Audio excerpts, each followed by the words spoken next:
Look at yourself in the mirror. Not just your face, but your heart, your habits, your fears.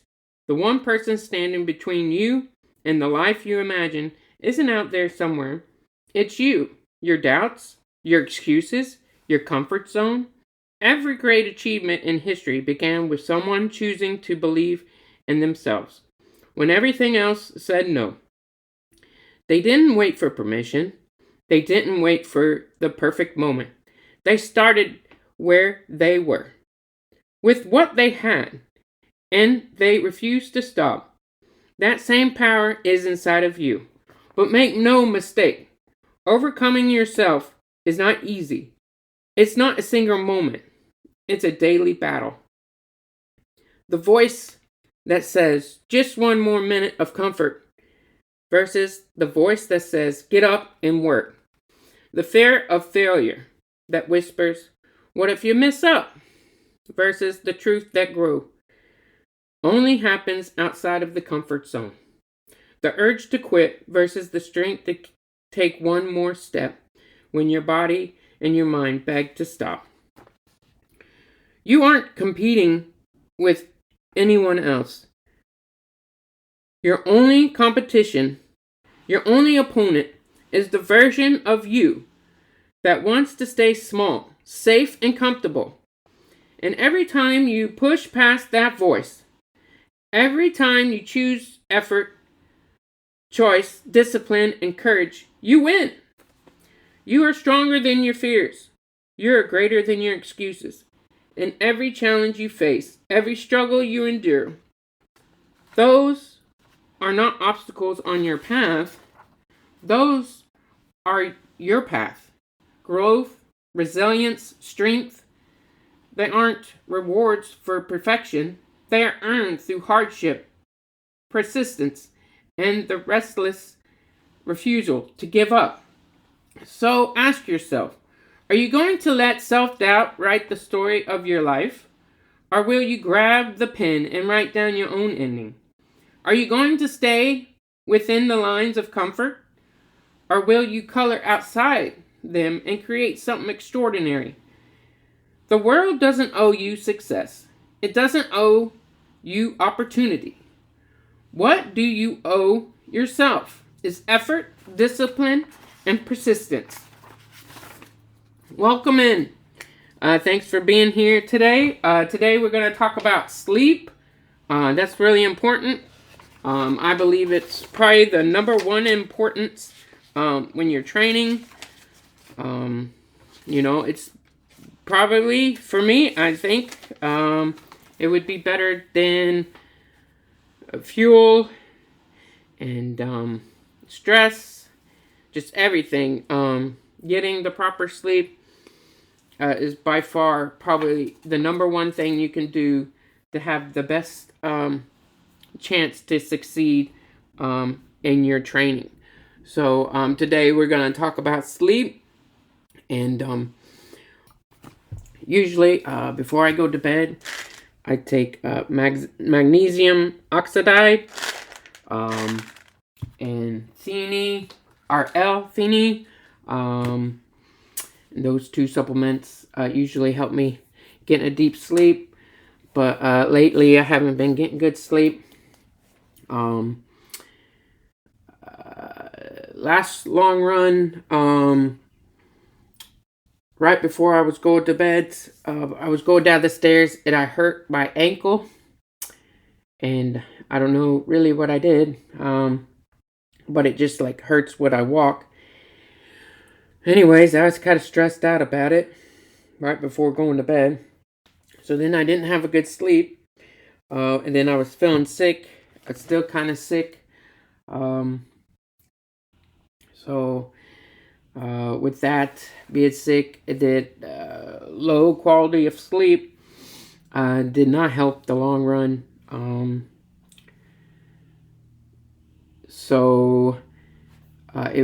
It was definitely a struggle for sure. I tried to take Dayquil before going out there. I don't think that was a good idea. It was just it was a tough one for sure. And the Achilles, let's see, it was hurting, but I mean, if I was on the Tylenol, right, which is what Dayquil is, I can't really assess of what I actually felt because I was on those drugs, I guess, or medication. So it's hard to give a correct answer on that. But this morning did the Achilles workout, and that went all right. But when I was jumping with the weights, my ankle got sore again, which was not good. So I've been walking around this afternoon with some 8-drop shoes, and it's a little bit better. And I'm gonna change some of my workout because although I was sick and wasn't feeling good, I still definitely struggled in this long run. I think it was 22 miles, and so I'm gonna added I thought that if I added, 2 VO2 max workouts, that somehow I would get faster. But it's not turning out to be that way. So I'm going to drop one of the VO2 workouts and add in a run workout. So hopefully I'll be running Monday, Wednesday, and then Saturday, and then do the upper body weights, lower body weights, and then the ab workout, and and then the VO2 max workout. And I think that's that should be that's gonna be tough to fit in. I'm gonna have to drop one of those. That doesn't make sense. Yeah, so anyways, we'll figure it out here. I haven't made the new schedule yet, but yeah, we'll get that and see if we can pivot from this. And I think this week I might go to the 8 millimeter drop shoe, even though this podcast is supposed to be about 0 drop shoes. It just seems like my ankle, whatever I did to my ankle, it's not like these 0 drop shoes, and the Achilles doesn't seem to get any better. So I do have a 10 millimeter drop shoe, or it could be 12. I have to research that again, but it's the Brooks. I have a pair of the Brooks, and I think the 10 millimeter is my best guess. And I guess I could use those, but I start getting knee pain the higher the drop goes up. I do have a 5 millimeter drop shoe, but they're way too cushiony. They're the New Balance 1080. They're a 5 millimeter drop, which might be perfect, but I mean, they're really, really cushiony. So I probably stick to the 880s.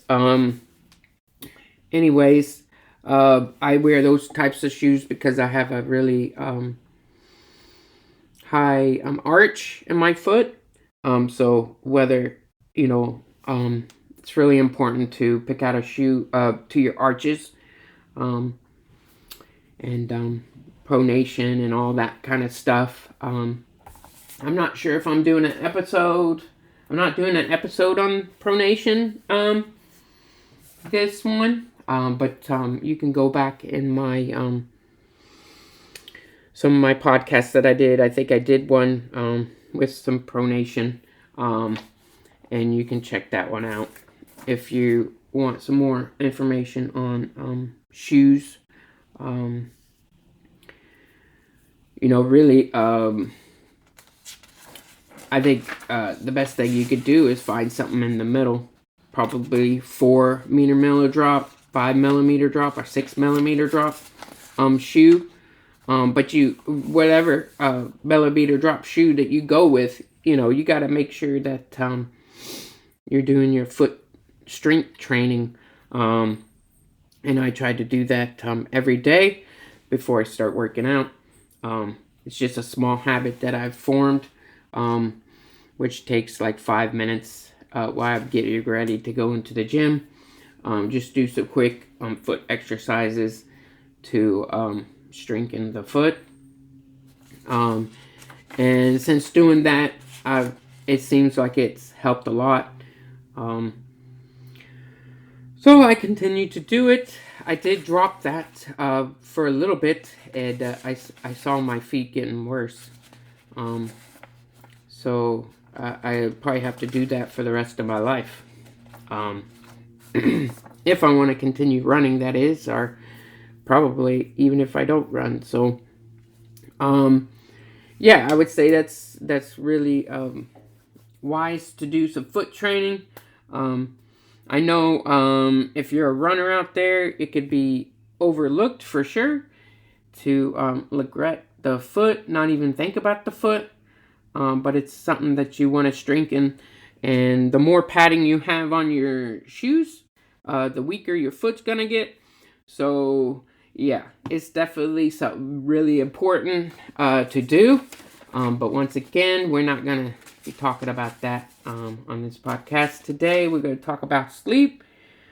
I just wanted to know, I wanted you guys to know where I was in the training and what's going on. So I think this week I'm going to try to just use the 8 millimeter drop and see what happens to this ankle. This ankle keeps getting worse. I'm probably gonna have to take a week off. I'll probably have to go to the doctors and see what's going on. Just to let you know, since you can't see it, there's no bruising. There's no swelling. To me, it doesn't seem like it's that bad, but it hurts when I just walk on it. So it's just odd. And then I just got done with a 22-mile run, right? So it's just a strange injury, is all I can say. Even after running the 22 miles, and then waking up this morning, there's no bruising, there's no, I don't know, it's weird, it's just weird, but when I walk on it, it hurts, not the Achilles, but something going on with the foot, by the ankle. So we'll see if I can put some icy hot on it and heal it that way, and rest it and ice it, put some red light on it and see what happens, and just continue. But running these days, it's really hard, and you'll face adversity all the time with some kind of injury, but you got to keep pushing forth and getting through it. So that way you can make it to the starting line for sure. But try your best to listen to your body, and rest when you need to rest, and push when you need to push. It is definitely a hard line to walk. I always find that.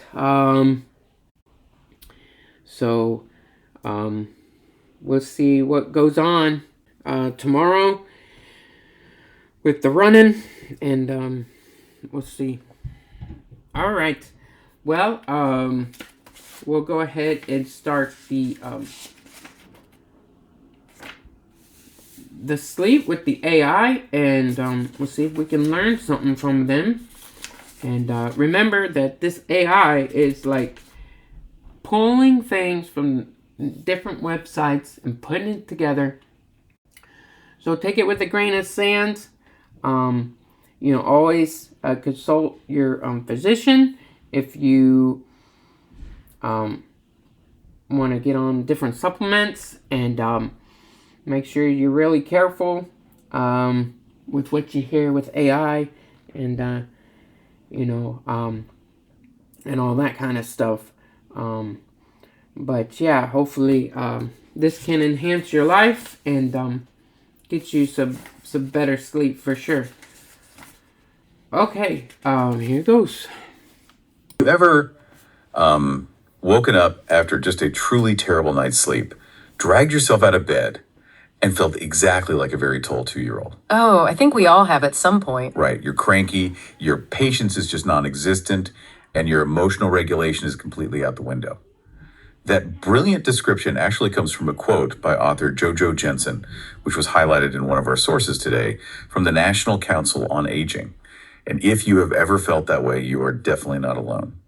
It turns out that as many as 1 in 3 of us are consistently falling short of that recommended 7 to 9 hours of quality rest. Yeah, and people spend absolute fortunes on blackout curtains, white noise machines, specialized mattresses. Oh, many mattresses. Exactly. But what if the secret to fixing your sleep isn't a bedroom accessory, but rather what is sitting in your fridge right now? Welcome to this deep dive. Today we're exploring the fascinating science of how the food you eat directly dictates how well you sleep. It is a really profound physiological connection, and one that the general public often completely overlooks. We have this tendency in modern wellness to compartmentalize our health. We think of diet as one pillar and sleep as an entirely separate pillar. But biologically, they're locked in this continuous, intimate feedback loop. And to figure out exactly how that feedback loop operates, we have an incredibly dense stack of sources today.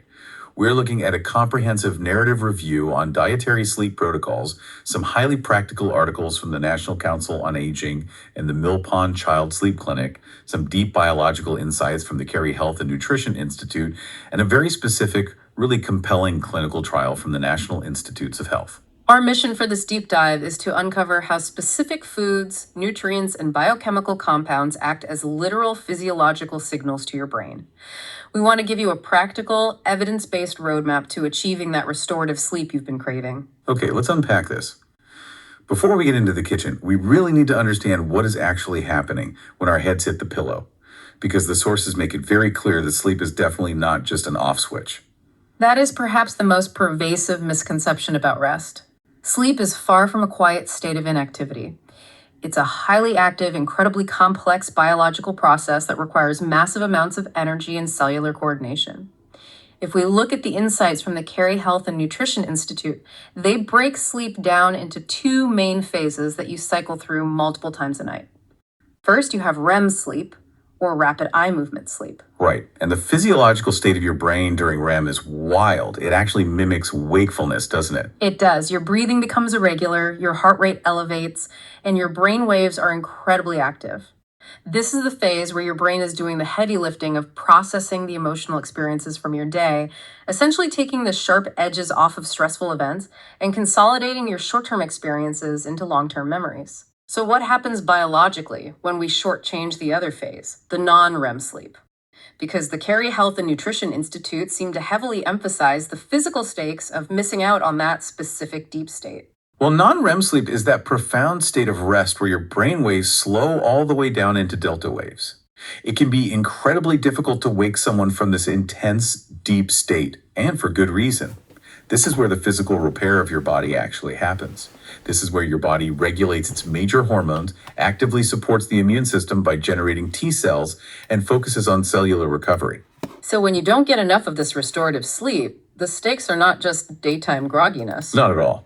The research explicitly shows that chronic sleep deprivation significantly increases your risk for cardiovascular disease, type 2 diabetes, obesity, and systemic inflammation throughout your entire body. You are fundamentally depriving your body of its only dedicated maintenance window. Man. So if sleep is this highly active, heavily regulated maintenance process, it obviously needs fuel. It requires raw materials to function properly. And that brings us to the chemical building blocks of sleep. To make this biochemical process easy to visualize, imagine your brain is a factory assembly line. Its ultimate goal at the end of the shift is to produce the hormone that actively makes you fall asleep. I like that analogy. So let's look at the raw materials going into that factory. The heavy hitters on this assembly line are tryptophan, serotonin, and melatonin. Tryptophan is an essential amino acid. In your factory analogy, it is the base raw material arriving at the loading dock. Your body cannot synthesize tryptophan on its own, so you absolutely have to acquire it from the food you eat. And once you inject that tryptophan, your body sends it down the assembly line where it gets converted into serotonin. Correct. Serotonin is a vital neurotransmitter that stabilizes your mood, promotes a sense of well-being, and essentially tells the nervous system that you are safe and can relax. Finally, that serotonin is converted into melatonin. Melatonin is the famous sleep hormone. It is the final product that eventually floods your system, signaling to your brain and your peripheral organs that the time for sleep has officially arrived. But the sources noted that your body's production of this final product, the melatonin, is highly variable. It changes based on some pretty major environmental and biological factors. What's fascinating here is how the timing and efficiency of this biological assembly line are heavily influenced by daylight and by age. Plasma melatonin concentrations are dictated by your eye's exposure to light. The production naturally rises in response to darkness, but age plays a massive, often under-discussed role. Endogenous or natural melatonin synthesis actually drops significantly during puberty, which explains the shifted circadian rhythms of teenagers. Oh, that makes so much sense. Right, and then it takes another dramatic, permanent dive after the age of 45. Wait, if natural melatonin synthesis drops so drastically after 45, does that mean older adults are just biologically doomed to terrible sleep? Or can specific dietary interventions actually override that age deficit? They are definitely not doomed, but it means their margin for error shrinks. As the factory's baseline production drops off as you age, the specific raw materials you send into the factory via your diet become exponentially more crucial. You have to actively support the pathway that is naturally slowing down. Which brings us perfectly to the practical application from the Mill Pond source. They categorize foods into two brilliant, simple groups for building the perfect bedtime snack. They call them sleepers and wakers. Sleepers are those foods packed with that raw material we just talked about, tryptophan. The sources list protein-rich foods like turkey, chicken, eggs, nuts, seeds, and cheese. Here's where it gets really interesting. Eating a piece of turkey or a handful of cheese all by itself right before bed doesn't actually work as a sleep aid. Yeah, that surprises a lot of people. It totally surprised me. The research states you have to pair that protein with a complex carbohydrate, like brown rice, sweet potatoes, oat cakes, or whole wheat crackers. Why does the protein need the carb? Because of a fierce competition happening at the blood-brain barrier. When you eat tryptophan-rich foods, you are also ingesting a large amount of other amino acids, specifically bulky ones called branched-chain amino acids, or BCAAs. All of these amino acids use the exact same transport pathway to get from your bloodstream into your brain. Like a massive crowd of people all trying to squeeze through a single doorway at a concert. Exactly. And tryptophan is relatively scarce compared to the BCAAs, so it naturally gets crowded out and left behind in the bloodstream. So how does the whole wheat crackers solve the doorway problem? The complex carbohydrates trigger a moderate, steady release of insulin. Insulin acts like a biological bouncer. It actively pulls those bulky competing BCAAs out of the bloodstream and shuttles them into your muscle tissues to be used for energy and repair. However, insulin does not affect tryptophan in the same way. So the carbohydrate essentially clears the pathway. It acts like a VIP pass, allowing the tryptophan to bypass the crowd, cross the blood-brain barrier unhindered, and get straight into the brain where it can be converted into serotonin and ultimately melatonin. Now, on the flip side, the Mill Pond source heavily warns us about the wakers. These are the foods and drinks that actively sabotage your sleep architecture. First up is caffeine. We all know coffee keeps us awake, but the sources dive into the actual receptor science, which is fascinating. To understand caffeine, you first have to understand adenosine. Adenosine is a chemical byproduct of cellular energy use. From the moment you wake up, adenosine begins building up in your brain, binding to specific receptors and creating what we call sleep pressure. The longer you are awake, the more adenosine accumulates, making you feel increasingly tired. And caffeine just sneaks right in there. It does. Caffeine happens to be the exact right molecular shape to fit perfectly into those adenosine receptors, but it doesn't activate them. It just sits there, blocking the actual adenosine from doing its job. Your brain essentially becomes blind to its own exhaustion. And the really insidious part highlighted in the research is the half-life. Caffeine has a half-life of 5 to 7 hours. So if you have a strong cup of coffee at 3 p.m., half of that caffeine is still actively blocking your sleep receptors at 9 p.m. A quarter of it is still in your brain past midnight. This is why the sources universally recommend cutting off caffeine intake by midday. Exactly. And then there is alcohol, which the literature points out is arguably the most misunderstood substance when it comes to sleep. People frequently use a nightcap to help them fall asleep because alcohol acts as a central nervous system depressant. It does have a potent initial sedative effect. But the back half of the night is a disaster. A total disaster. The chemical metabolism of alcohol throughout the night is catastrophic for sleep architecture. As your liver processes the alcohol, it severely fragments your sleep cycles and actively suppresses REM sleep. That completely explains the wine sleep phenomenon. When you pass out immediately after a heavy glass of Cabernet, but you wake up at 3 a.m. feeling completely unrested, anxious, and just staring at the ceiling. Precisely. You are achieving unconsciousness, but you are actively destroying the biological value of the sleep. You miss out on that vital emotional processing and memory consolidation that occurs during REM. The final major waker to avoid before bed is refined sugar. Right. The Mill Pond research indicates that sugar not only stimulates the neurochemicals that peak alertness, preventing the initial onset of sleep, but it is also actively linked to an increase in vivid nightmares and nocturnal awakenings due to the rapid fluctuations in blood glucose levels. So you really want to keep that blood sugar stable before you turn in. Let's pivot to intervention. Let's say you have cut the caffeine by noon, you avoided the wine, you paired your tryptophan-rich cheese with a complex carbohydrate, but you are still struggling with insomnia. The sources included a specific NIH clinical trial looking at a multi-nutrient approach to this exact problem. What were they testing in that trial? They were looking at the power of synergy, specifically centering around magnesium. Magnesium is an essential micronutrient involved in over 300 metabolic reactions in the human body. When it comes to sleep, it acts as a potent deep sleep inducer and a natural muscle relaxant. It also regulates the hypothalamic pituitary adrenal axis, which means it actively reduces the stress hormone, cortisol, calming the central nervous system. And in this specific NIH trial, researchers took 60 patients suffering from diagnosed insomnia. For 3 months, they administered a daily supplement containing 175 milligrams of liposomal magnesium oxide, just 1 milligram of melatonin, and a specific B vitamin complex, including B6, B12, and folate.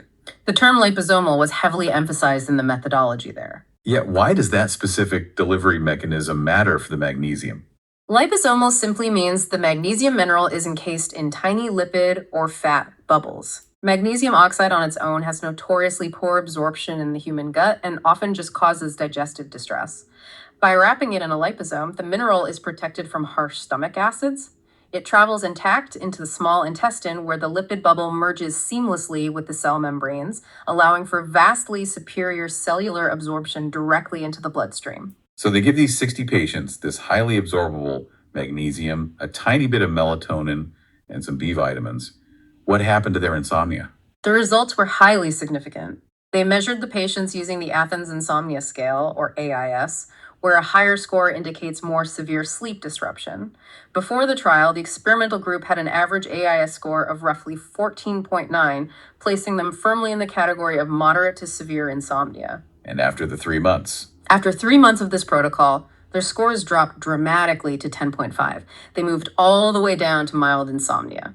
Meanwhile, the control group, who took an identical-looking placebo, saw absolutely zero statistically significant change in their scores. A drop from 14.9 to 10.5 is life-changing for someone who struggles to sleep every single night.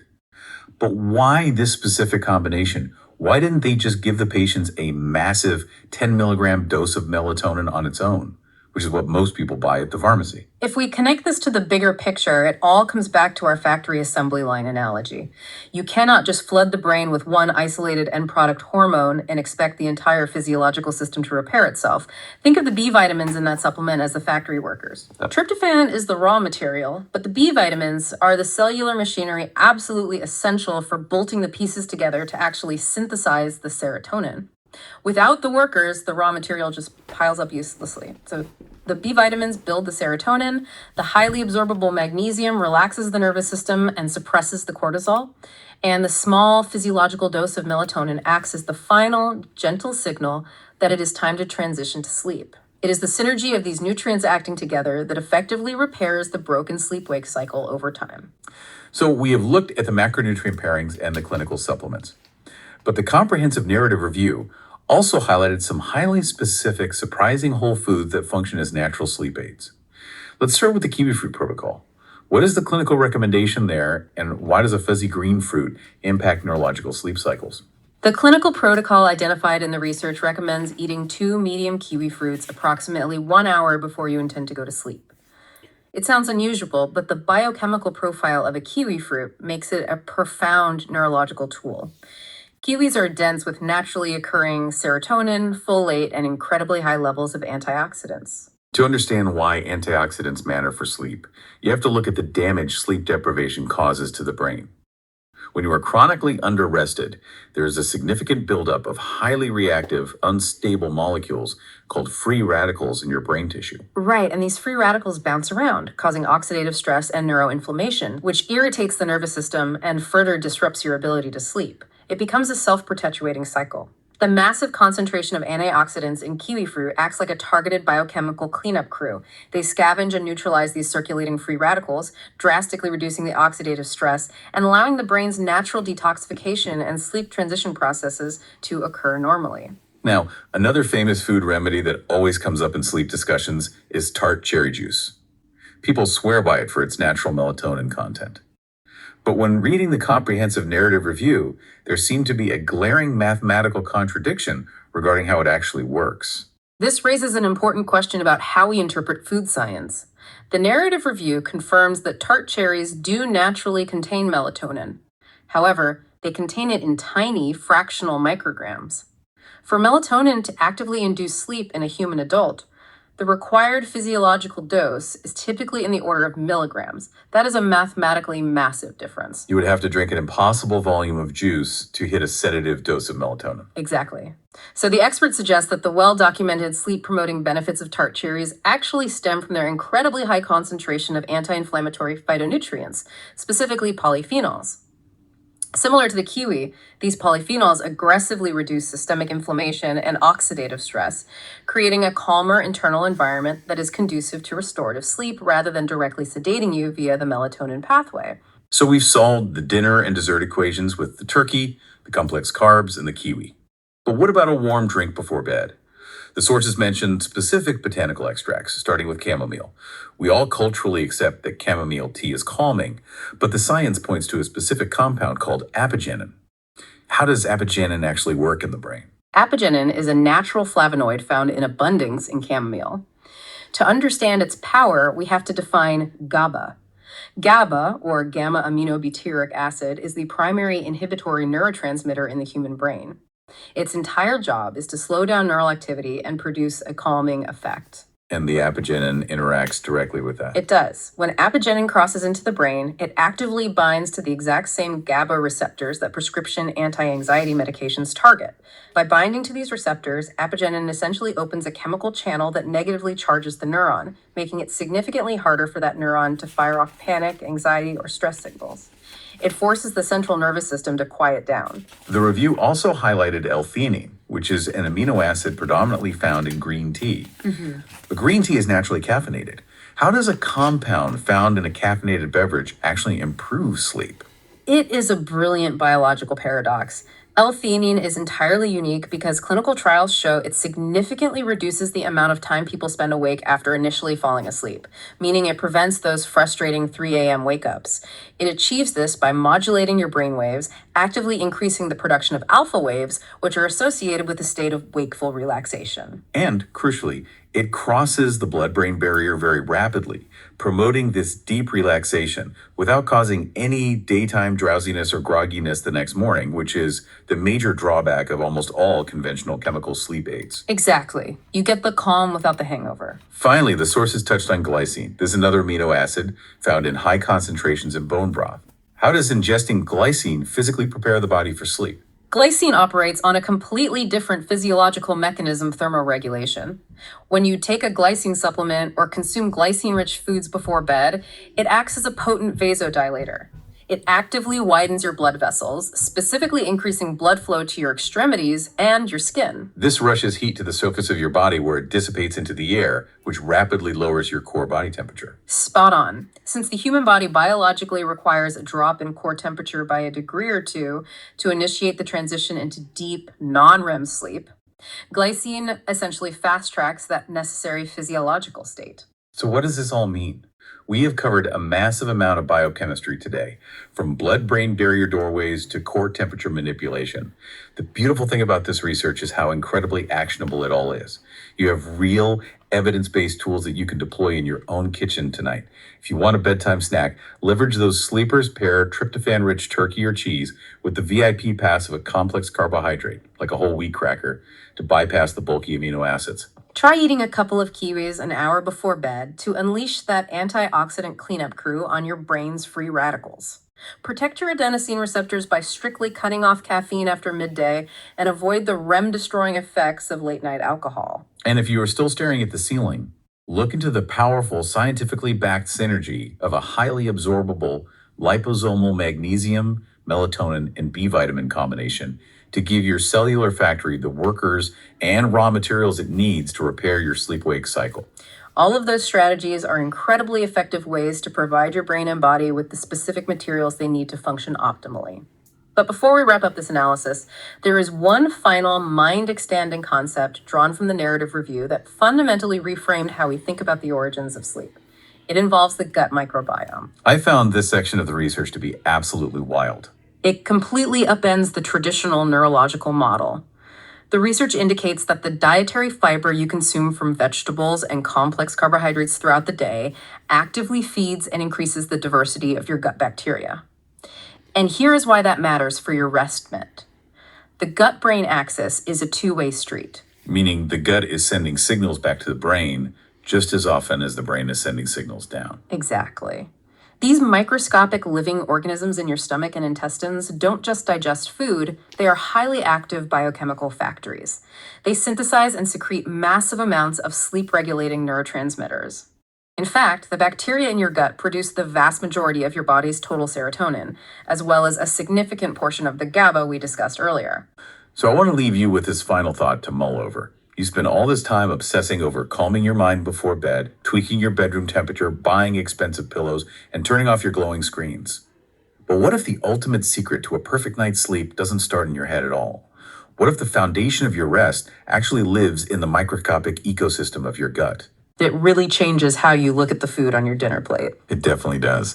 Thank you so much for joining us on this deep dive into the fascinating science of sleep and nutrition.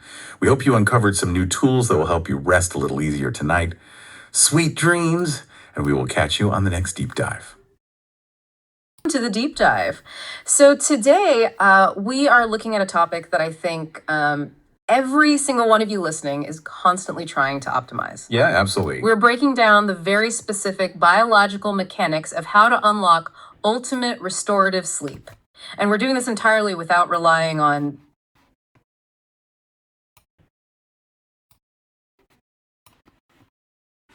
pharmacological interventions or pills. Right, which is so important right now. Exactly. So if you are looking for a shortcut to becoming well-informed on the actual science of sleep architecture, you are definitely in the right place. It is a critical area of focus, especially because we really need to move past that generic advice of just, spending 8 hours in bed. Right, just lying there. Yeah, just lying there hoping it happens.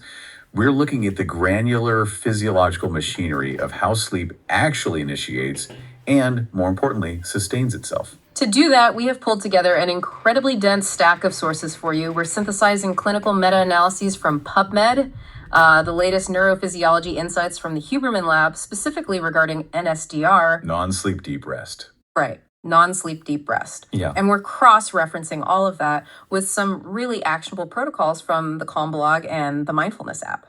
When you look at all these different fields of study, from clinical nutrition to neurobiology, a very clear unifying framework emerges. Yeah. Sleep is this dynamic, cyclical relationship between your daily behaviors and your biochemistry. It is not It's not an isolated event that just happens when you close your eyes. Okay, let's unpack this. Sleep isn't just a switch you flip at night. It is a highly complex physiological state that you're actively preparing for all day long through a two-pronged approach. Exactly. First, there's neuronutrition, giving your body the raw materials it needs. And second, there's neuromodulation, the actual shifting of your nervous system. To help navigate the underlying biology of this, I'm joined by a resident expert in nutritional neuroscience. It's really good to be here. And that two-pronged framework is exactly how the literature approaches the problem. Where to start? If we start with the first prong, neuronutrition, the entire process of initiating and maintaining sleep relies heavily on a specific, non-negotiable biological pathway, the tryptophan, serotonin, melatonin cascade. Right. And since the human body cannot synthesize tryptophan internally, it's an essential amino acid. That's right. The absolute only way you get that foundational building block for your melatonin production is by eating it. Precisely. You have to eat the precursor. But getting that tryptophan from your digestive tract into your brain is an incredibly competitive biological process. Because of the blood-brain barrier. Right. The blood-brain barrier regulates what gets in, and tryptophan has to utilize something called the system L transporter to cross over. The issue is that tryptophan is a large neutral amino acid, or LNAA. Okay. And it shares that exact same transporter with several other LNAs, like leucine and valine, which are typically way more abundant in the bloodstream after a meal. I've seen this described using a nightclub analogy, which actually tracks really well with the transport mechanics. Oh yeah, the bouncer analogy? Yeah, so the blood-brain barrier is the club, the system L transporter is the single VIP entrance, and the bouncer is there, and tryptophan is just constantly getting outcompeted by this huge crowd of other amino acids trying to get through that exact same door. It's a highly accurate model. Yeah. If you consume a heavy, protein-dense meal, you are flooding your bloodstream with all of those competing amino acids. And tryptophan just gets lost. It gets completely lost in the crowd. Its affinity for the transporter isn't strong enough to beat the sheer volume of competitors. Less of it crosses into the brain, resulting in diminished serotonin synthesis and subsequently heavily blunted melatonin production. Here's where it gets really interesting, though, because the clinical data points to a very specific biological workaround to help tryptophan win that race. Yes. And it essentially involves strategically deploying carbohydrates. Well, the carbohydrate hack. When you consume complex carbohydrates, you trigger a release of insulin. And while we usually think of insulin strictly in terms of glucose regulation, Right, blood sugar. exactly, it has a secondary function that is vital here. Yeah. Insulin promotes the uptake of those competing large neutral amino acids directly into your skeletal muscles. So the insulin is essentially clearing the entryway. Yes. It shunts the competitors into the muscle tissue, leaving tryptophan alone in the bloodstream with a clear, uncrowded path to cross the blood-brain barrier. That's exactly the mechanism.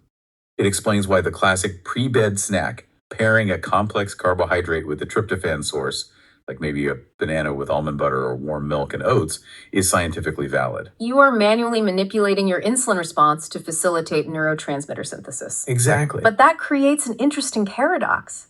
If carbs trigger an insulin spike to clear the way for tryptophan, how do we balance that against the blood sugar volatility that the sources warn about? Isn't a pre-bed carb snack risky for sleep architecture? That raises a really important question, and it's where the nuance of the glycemic index comes into play. You have to look at the U-shaped curve of sleep onset in glucose. Okay, break that down for us. If you consume high glycemic foods, refined sugars, simple starches, you get a massive rapid insulin spike. That will indeed rush tryptophan into the brain, and you'll likely experience a very rapid onset of sleep. You crash hard. You crash hard. But that's just the beginning of the U-shape.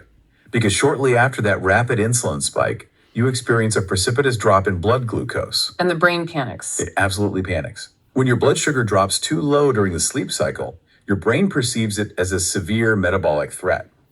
To stabilize your glucose levels, the brain triggers an acute release of counter-regulatory hormones. Specifically cortisol and adrenaline. Exactly. Which are the exact stress hormones designed to wake you up. So you fall asleep in 10 minutes. But you were jolted awake at 2 a.m. with a racing heart and zero chance of getting back into a deep sleep cycle. The architectural integrity of your sleep is entirely destroyed. This is why the sources consistently point to the Mediterranean diet as the gold standard for long-term sleep optimization. I saw that in the data. The numbers were wild. Yeah, if you look at the 2024 to 2025 meta-analysis covering over 591,000 individuals, the data is unequivocal. High adherence to a Mediterranean dietary pattern reduces the risk of insomnia symptoms by 14%. A 14% reduction across a sample size of over 500,000 people is massive. It really is. And based on the clinical markers in that study, the benefit isn't coming from some magic ingredient, right? It's the structural stability the diet provides. It's entirely about glycemic control and systemic inflammation. The diet leans heavily on plant-based fiber, healthy fats like olive oil, and lean proteins. This macronutrient profile severely dampens the insulin response. No big spikes. Right. You get a slow, sustained metabolic burn rather than the erratic peaks and valleys of a high glycemic diet. That prevents those middle-of-the-night cortisol spikes. Which perfectly contextualizes the specific sleep superfoods mentioned in the literature. It's really interesting how different foods attack different parts of this cascade. Oh, definitely. For instance, the data on tart cherries, specifically Montmorency tart cherries, is fascinating because it bypasses the precursor stage entirely. It's one of the only natural food sources of exogenous melatonin. Right, you're just eating the finished hormone. Yeah. The trials showed that drinking just 30 milliliters of tart cherry juice twice a day yielded a statistically significant increase in both total sleep duration and sleep efficiency. And you can compare that to kiwi fruit, which operates on a totally different axis. Right. The clinical trials there had participants consuming 2 kiwis an hour before bed, and that resulted in nearly a 29% reduction in sleep onset latency. Just from kiwis. Yeah, and the mechanism there isn't exogenous melatonin, but rather the very high concentration of serotonin and folate native to the fruit. It provides direct support for the neurotransmitter pathways. You also have fatty fish, salmon, mackerel. They provide the vitamin D and omega-3 fatty acids required to facilitate that serotonin synthesis while simultaneously lowering the inflammation that causes nocturnal arousals. And then you have seeds. Pumpkin seeds, almonds, walnuts. They contain tryptophan, sure, but their real value seems to be the magnesium. If we connect this to the bigger picture, magnesium is the critical enzymatic cofactor in this entire process. We talked about the conversion cascade from tryptophan to serotonin to melatonin. Right. Well, the enzymes responsible for those chemical conversions require magnesium to function. Without adequate magnesium availability, the body is physically incapable of making that final synthesis into melatonin, regardless of how much tryptophan you've successfully shuttled across the blood-brain barrier. It really emphasizes that sleep is a symphony of nutrients, not just a single supplement. Exactly. And timing plays just as crucial a role as the nutrients themselves. The science of chrononutrition points to the king, prince, pauper model for calorie distribution across the day. Eat like a king for breakfast, prince for lunch, pauper for dinner. Right. Why is a heavy meal so biologically disruptive right before bed, even if it's strictly healthy food? It comes down to core body temperature regulation. For the brain to initiate and sustain deep, slow-wave sleep, your core body temperature must drop by approximately 1 to 2 degrees Fahrenheit. About 1.8 degrees on average. Yes, 1.8 degrees. When you consume a large, protein-dense meal or highly thermogenic spicy foods late in the evening, you force your digestive system into a state of high metabolic output. And metabolic effort generates heat. Precisely. Your core temperature remains elevated due to the digestive workload. The necessary thermal drop never occurs, and the brain is essentially blocked from downshifting into the deeper stages of sleep. So keeping dinner relatively light and allowing several hours for digestion is a non-negotiable biological parameter. Absolutely non-negotiable. Now, looking at the major disruptors, the dietary saboteurs, caffeine and alcohol, are universally flagged in the sources. The half-life of caffeine is widely known to be anywhere from 6 to 10 hours, but the actual mechanism of action is what really frames the problem. Caffeine is a competitive adenosine antagonist. Break that down. Throughout your waking hours, a chemical called adenosine slowly accumulates in the brain. It binds to receptors and generates what we call sleep pressure. That feeling of just being tired. Exactly. Caffeine physically fits into those exact same receptors, blocking the adenosine. It doesn't eliminate the fatigue or the need for sleep at all. It merely masks the chemical signal while simultaneously delaying the intrinsic circadian clock. And alcohol presents an even more deceptive problem. I think a lot of people still use a nightcap as a functional tool because it genuinely feels like a sedative. What's fascinating here is the sheer physiological rebound effect. Alcohol is a central nervous system depressant, so it will accelerate the initial loss of consciousness. You'll pass out faster. Right. However, as the liver actively metabolizes the ethanol during the night, the brain experiences a severe neurochemical rebound. It aggressively fragments REM sleep and triggers a massive surge in sympathetic nervous system activity during the second half of the night. So you are achieving unconsciousness, but you are actively preventing restorative sleep architecture, which makes the transition to the second half of our framework so important. If we're eliminating chemical sedatives and optimizing our metabolic precursors, how do we manually instruct the brain that it's time to downshift? How do we turn off the fight or flight sympathetic nervous system and turn on the rest and digest parasympathetic system? This requires a look at the brain's electrophysiology. When you are engaged, alert, and processing information during the day, your brain is dominated by high-frequency beta waves. Okay. To initiate sleep, you must deliberately transition into lower-frequency alpha waves and ultimately reach the deep, slow-wave frequencies of theta and delta. But you can't just command your brain to change frequencies. You can't just think, go into delta. No, but you can alter the physical state of the structures generating those frequencies. Clinical mindfulness practices have been shown to physically deactivate the amygdala, which is the brain's primary threat detection center. The alarm system. Right. When the amygdala is highly active, it raises your arousal threshold and stimulates cortisol release. By employing targeted relaxation, you lower that threshold, signaling to the autonomic nervous system that the environment is safe. This halts the cortisol drip and allows parasympathetic dominance. Which is why the sources are adamant about a dedicated 30 to 120 minute wind down routine. You have to give your nervous system the runway to make that transition. Yes, you do.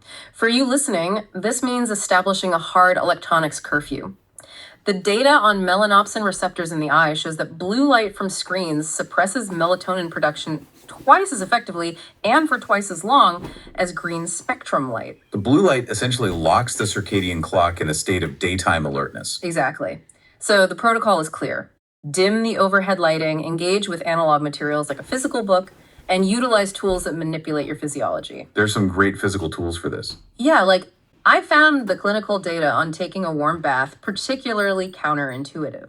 We established earlier that your core body temperature needs to drop 1.8 degrees for deep sleep.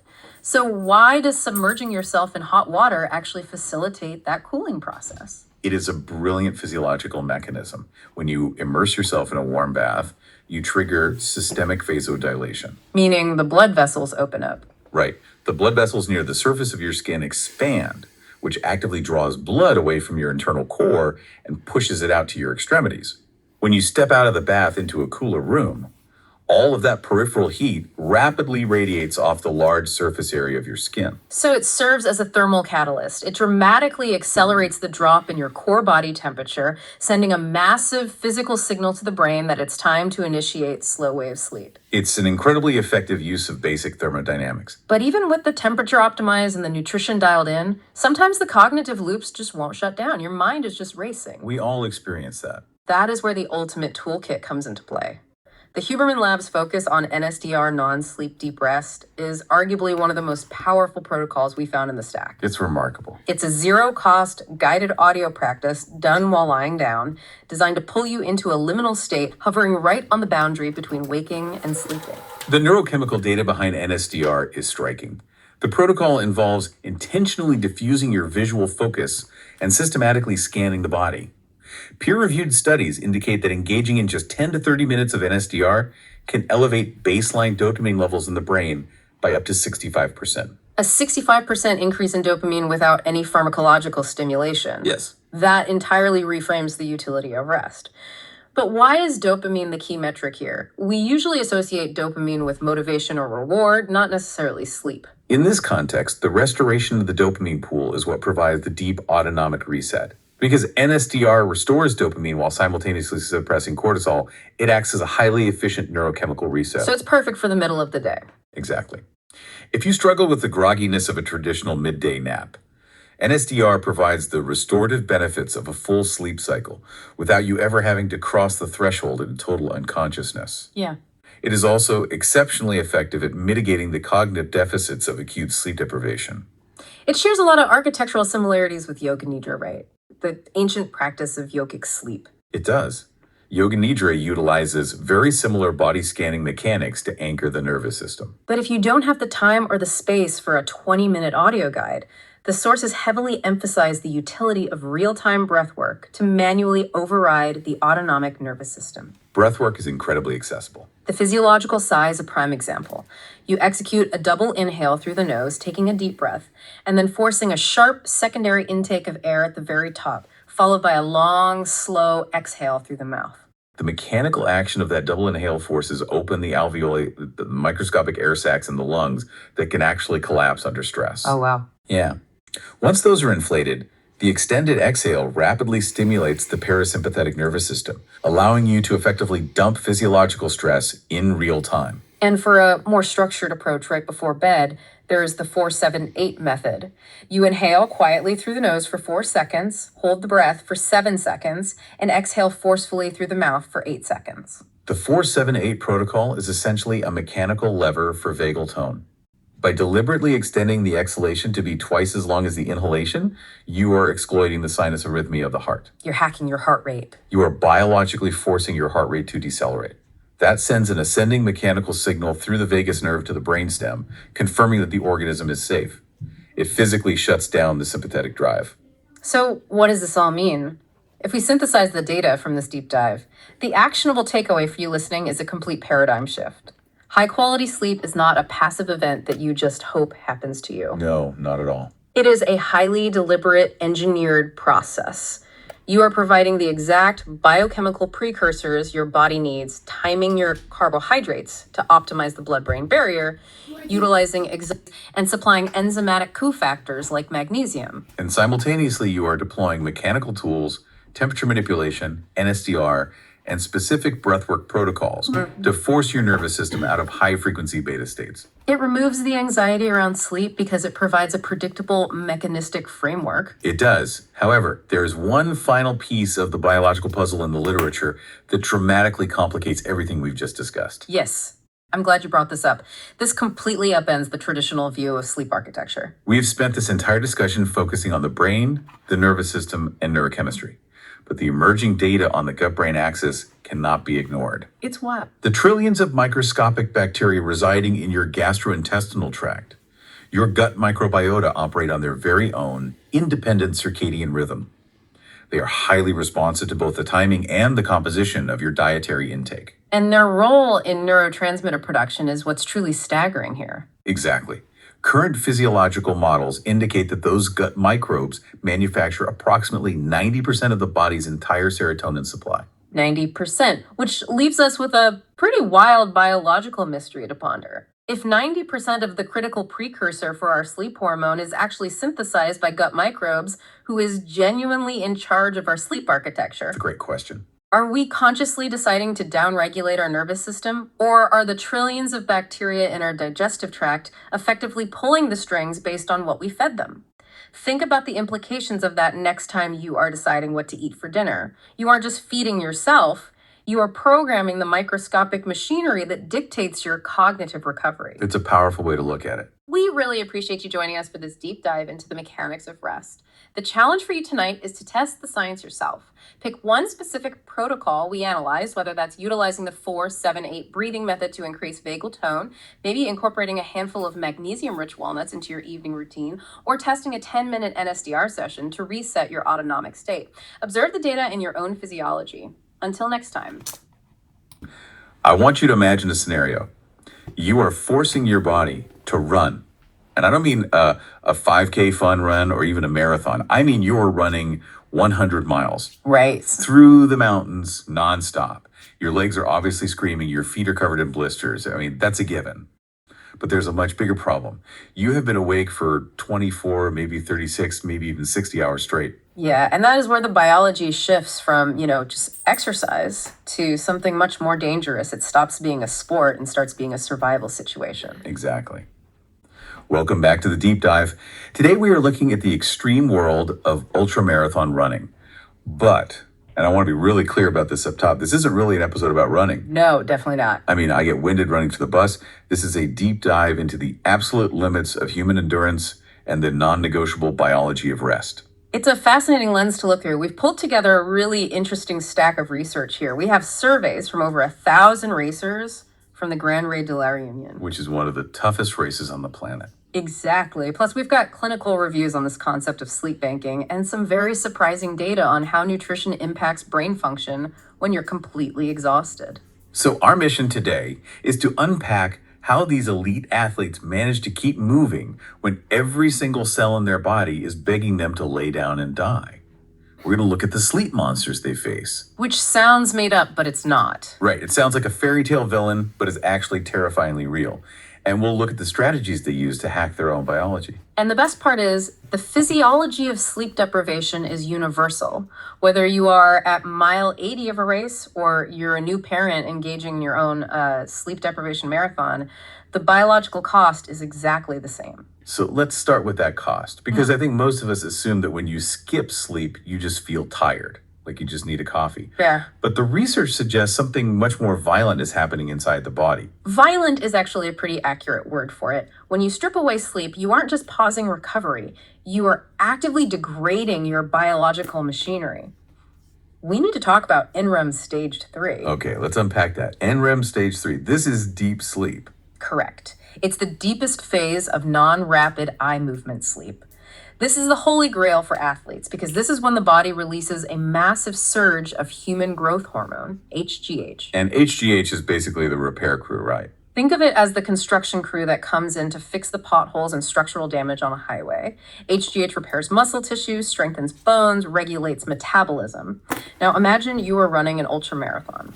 You're creating thousands of micro tears in your muscles with every single step. You're literally breaking the machine. You are breaking the machine, but because you aren't sleeping, you aren't getting that HGH surge. So the construction crew just never shows up. Exactly. Yeah. You are smashing the pavement, but no one is fixing it. But it actually gets worse. While your repair hormones are bottoming out, your stress hormones are skyrocketing. We see a massive spike in cortisol. I know cortisol is the stress hormone, but in this specific context, what is it actually doing to the runner? Cortisol is catabolic. Catabolic. That sounds bad. It means it breaks things down. It's the exact opposite of anabolic, which means building up. High cortisol levels literally start to break down tissue to liberate energy. Wow. So you're in a state where your body is eating itself to keep going while simultaneously being denied the ability to repair that damage. As a horrific image, the body is just eating itself. And we haven't even touched the brain yet. Your brain is a massive energy hog. It requires about 130 grams of glucose a day just to keep the lights on. 130 grams. Yeah. And when you are sleep deprived, your glucose metabolism gets completely disrupted. The brain stops being able to efficiently pull fuel from the blood. So you have a starting brain, a dissolving body, and stress hormones redlining. It's a miracle anyone finishes these races at all. It really is. It's a pure testament to willpower over physiology. But willpower can only go so far before the brain starts to revolt. And that brings us to the psychological cost. Sleep monster. The sleep monster. When I first saw this in the notes, I thought it was just a cute nickname for being sleepy. But the research paints a much darker picture.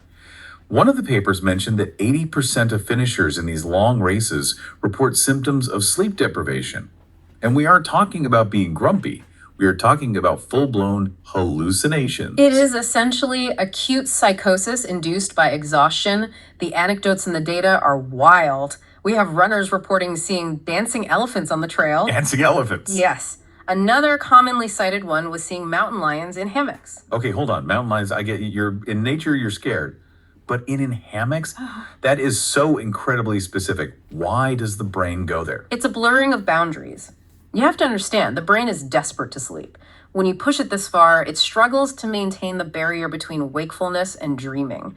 What's happening is a phenomenon called microsleeps. Microsleeps. I've heard this term, usually in the context of drowsy driving. Right, and it's the exact same mechanism. A microsleep is a fleeting, uncontrollable moment where parts of your brain shut down or enter a REM-like state while you are still awake. So you're awake but dreaming. It might last half a second, you might still be running, your eyes are open, but your brain is effectively overlaying dream data onto visual reality. So the tree root is the reality, but the snake is the dream overlay. Precisely. Your brain is trying to make sense of visual input while half of it is trying to dream. So it improvises. A rock becomes a face. A shadow becomes a bear.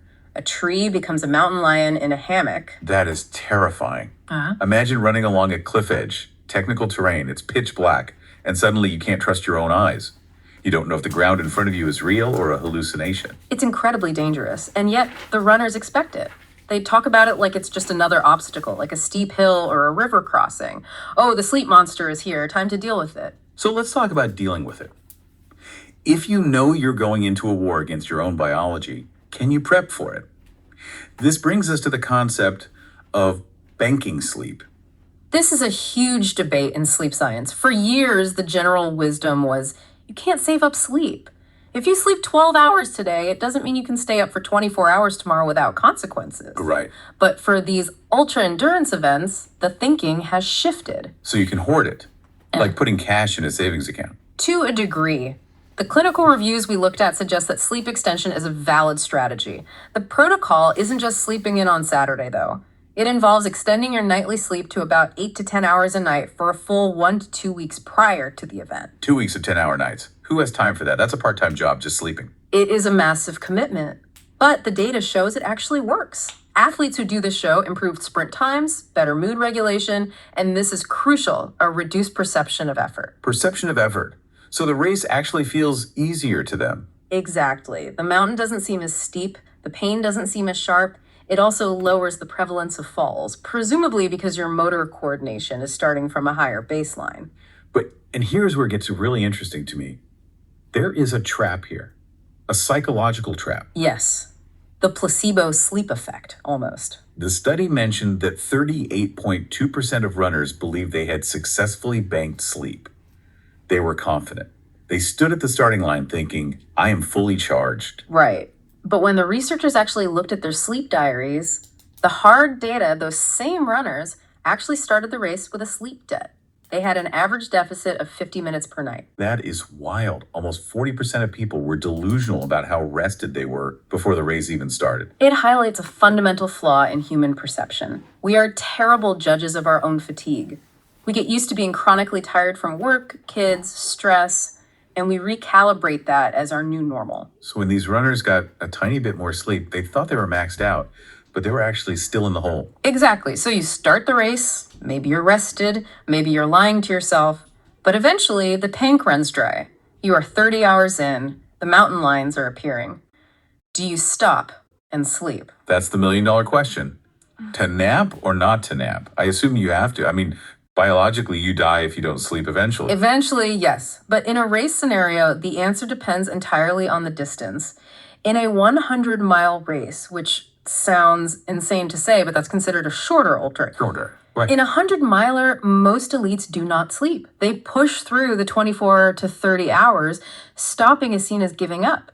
But when you get to the multi-day races, 200 miles, 60 hours plus, you simply cannot function without shutting down. In fact, 77% of runners take at least one nap. Okay, so they are sleeping. Yeah. But how much? Are we talking a solid 8 hours? I wish. The stats here are honestly disturbing. For a 165-kilometer race, which took participants about 50 hours to finish, the average total sleep time was 76 minutes. Wait, stop. 76 minutes. 76 total. In 2 days. Yes, and that wasn't all at once. That was cumulative. That sounds impossible. How is that even helpful? If I sleep for 76 minutes over 2 days, I'm a zombie. I'm worse than a zombie. You would think so, but this is where strategy comes in. You can't just curl up and sleep for 2 hours because you run into a problem called sleep inertia. Is that the groggy feeling, like when you nap too long on a Sunday and wake up not knowing what year it is? Exactly. That is sleep inertia. Your brain has entered deep sleep, and dragging it back to wakefulness takes time. In a race, you don't have time to be groggy. You need to wake up and run down a mountain immediately. So athletes rely on the micronap. The tactical nap. We're talking 10 to 20 minutes. Why is 20 minutes the magic number? It's biology again. 20 minutes is long enough to clear adenosine from the brain. Adenosine is the chemical byproduct of neuron activity it builds up while you're awake and creates sleep pressure. A 20-minute nap clears just enough of it to reset your alertness and wipe away the hallucinations. It clears the dancing elephants. Right. But, and this is key, it isn't long enough to let you fall into deep, slow-wave sleep. So when the alarm goes off, you don't have that heavy, groggy inertia. You can stand up and move. But surely, eventually, you need the deep stuff. You need the HGH we talked about. In the longer multi-day events, yes. Then they might use a full cycle nap, which is about 90 minutes. That allows for one complete sleep cycle, light, deep, REM, and you wake up at the end of the cycle when your brain is naturally lighter. But that's a luxury. Most are surviving on those 10-minute bursts. And where are they doing this? I assume they aren't checking into a nice warm hotel. Far from it. This is the gritty part. Early in the race, maybe you get a cot at an aid station. But as the fatigue sets in, comfort goes out the window. Experienced runners talk about dirt naps. Dirt naps. That sounds incredibly ominous. It's literal. You are on a trail miles from anywhere. You simply step off the path, find a patch of dirt that looks somewhat flat, set an alarm on your watch for 15 minutes, and collapse. That is pure survival mode. It is. And timing is everything. You can't just drop whenever. You have to navigate the circadian rhythm. We all know the 4 by an AM dip. The zombie hour. Between 4:00 a.m. and 6:00 a.m., and again, between 1:00 p.m. and 3:00 p.m., body temperature drops, and sleep pressure is at its absolute peak. If you try to run through that, you are fighting a losing battle. The smartest runners time their naps for those windows. It's more efficient to sleep for 15 minutes at 4 a.m. than to stumble around like a drunk person for an hour. Precisely. Lean into the biology instead of fighting it. So we've got banking sleep, we've got dirt naps. Is there anything else? Can you eat your way out of sleep deprivation? To an extent, yes. We looked at the nutritional data, and it's fascinating because very few of these athletes use sleeping pills. Really? I would have thought a sleeping pill would be the perfect way to knock yourself out for that 10-minute nap. It's too risky. What if you don't wake up? What if you wake up drugged? Only about 14% use meds. Instead, they use functional foods. Okay, I'm listening. What is on the menu for the sleep-deprived runner? The big one in the research is tart cherry juice. Tart cherries, not sweet cherries. Specifically tart, Montmorency cherries. They are incredibly high in anthocyanins and, crucially, natural melatonin. The protocol is usually about 4 ounces twice a day leading up to the race. It increases sleep efficiency. So it makes the sleep you do get more effective. That's the theory. Then you have kiwi fruit. Kiwis. 2 kiwis 1 hour before bed. High in serotonin and antioxidants. It improves sleep onset, which is how fast you fall asleep. I love that. I'm not doping, I'm just eating a lot of fruit. And then there's the turkey sandwich effect. Tryptophan. We know turkey makes you sleepy, but here is the trick the sources highlighted. Tryptophan needs help to get to the brain. Help from what? Carbohydrates. Tryptophan competes with other amino acids to cross the blood-brain barrier. When you eat carbs, your body releases insulin.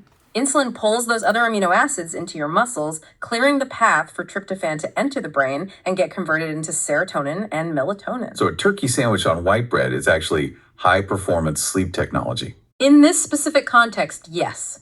But there is a huge catch during the race.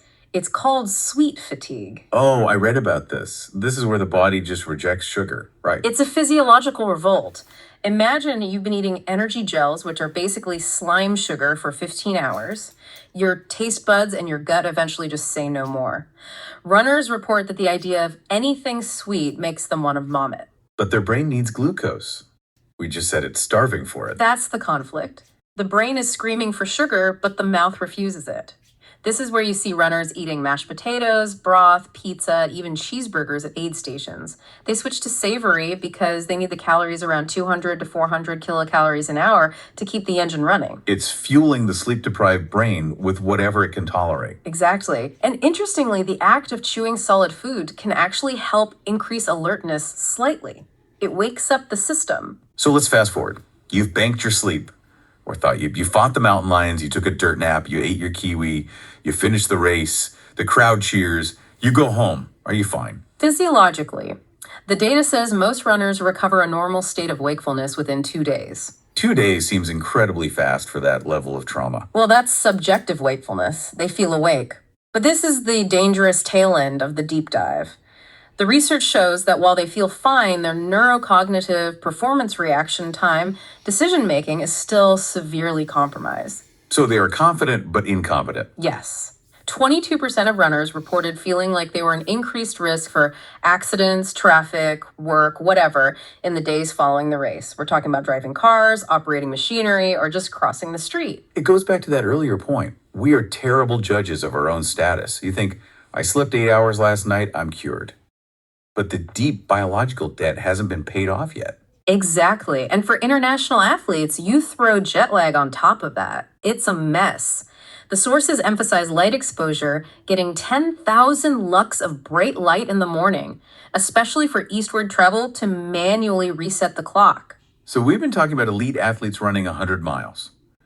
And I think it's easy to listen to this and think, well, that's crazy, but it has nothing to do with me. I sit in a chair for a living. But that's the thing, it has everything to do with you. If we connect this to the bigger picture, the sleep monster isn't exclusive to the mountains. Right. The new parent, the student during finals week, the nurse working a double shift. The executive prepping for a board meeting. The biology is identical. You might not see dancing elephants, though you might read, but you will experience those micro sleeps. You will experience that glucose crash. And you will definitely experience that flaw in judgment where you think you're fine to drive, but you actually aren't. That is the biggest takeaway for me. If elite athletes who are obsessed with performance can't cheat the system, neither can we. You can't just power through biology. But the tools are also applicable. 100%. The sleep banking before a big deadline, that works for everyone. If you know next week is going to be hell, sleep more now. Don't wait until you're already drowning.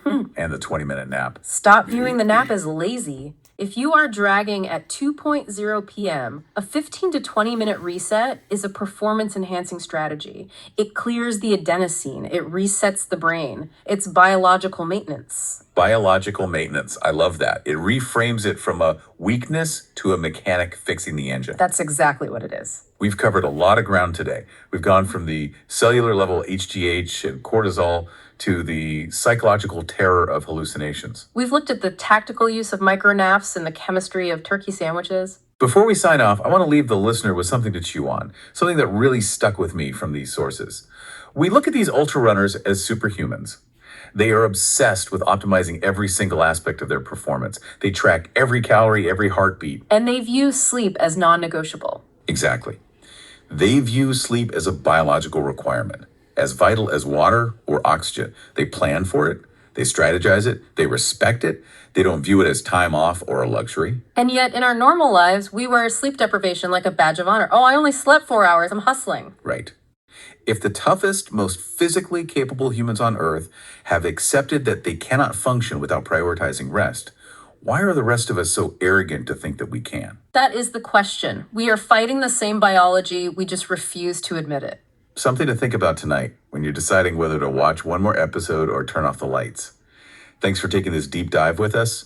Go find some tart cherries, get some rest, and we'll see you next time. I want you to picture a scenario. You come home from work, you are absolutely fried. Oh yeah, we all know the feeling. Right. You crash on the couch, maybe you scroll through your phone for an hour, maybe watch a show, and you tell yourself, I am resting. It is it's basically the default mode of the modern human. Exactly. We all do it. But then you go to bed and you just stare at the ceiling, where you wake up the next morning and you feel like you haven't slept a wink. Yeah. And the reason, according to the massive stack of research we are diving into today, is that you might have been physically inactive, but you weren't actually resting. Right. And that distinction, that's really what launches this whole discussion today. We tend to use the words rest and sleep as synonyms, like they're the same bucket. Just interchangeable terms. Exactly. But biologically, Yeah. neurologically, they're completely different beasts. Welcome to the deep dive. Today, we are engineering your recovery. Engineering is the perfect word for it. I use it deliberately because the sources we have today suggest that you can't just, wait for sleep to happen to you. You have to build it. Yeah, we are moving from a passive model, the whole I hope I sleep well tonight mindset, to a very active model. We're looking at how you can manipulate your own biology. Using sound. Sound, specific movements, chemical compounds, really forcing the brain into a restorative state. And just to set the expectations right out of the gate here, we are not going to tell you to buy blackout curtains. No. We are assuming you've done the basics. Right. And we aren't going to tell you to stop drinking coffee at noon. You know that already. We are going way deeper. Way deeper. We are looking at the mechanism of why things work. We've got studies on ancient practices like OM chanting, yoga nidra, and we're going to put them in the ring against modern biohacks, things like NSDR, non-sleep deep rest. And the really fun part of this deep dive, the thing that makes it so fascinating, is that there is a massive debate right in the center of the literature. Oh yeah, the tension. It's a fundamental tension between the mechanical and the hormonal. It's the chicken or the egg problem of relaxation, basically. It really is. When we look at something like chanting, Is it relaxing you because you were physically vibrating a nerve in your neck, like a mechanical trigger? Right. Or is it relaxing you because it's flipping a switch in your hormonal stress system? Mechanical versus hormonal. That is the showdown for today. We're going to critique neuroimaging, fMRI data, look at the hormonal evidence, clinical trials on magnesium L-threonate, tart cherry, and, well, some genuinely terrifying stuff about what happens to athletes who ignore this advice. It is a totally packed stack of research. So let's jump straight into the deep end. I want to start with the thing that is probably going to make our listeners the most skeptical right away. I know exactly where you're going. OM chanting. Yeah, I can see the eye rolls through the speakers already. Because if I walk into a boardroom or a gym and say, hey guys, to optimize our recovery, we're all going to sit in a circle and hum, I am getting laughed out of the room. It sounds like pure woo-woo. It sounds like something you do to feel spiritual, not something you do to literally change your brain chemistry. I completely get that. It carries so much cultural baggage. But if you strip away the incense and the yoga pants and just look at the fMRI data, Yeah. the woo-woo totally disappears and the cold, hard cosiology shows up. So what are we actually seeing in the brain? Let's get really granular with the data. Okay, so we aren't just seeing a general calming down. It's much more precise than that. There are neuroimaging studies showing that when a person engages in this specific vibration, this OM sound, we see bilateral deactivation in the limbic system. Okay, definitions first for the listeners.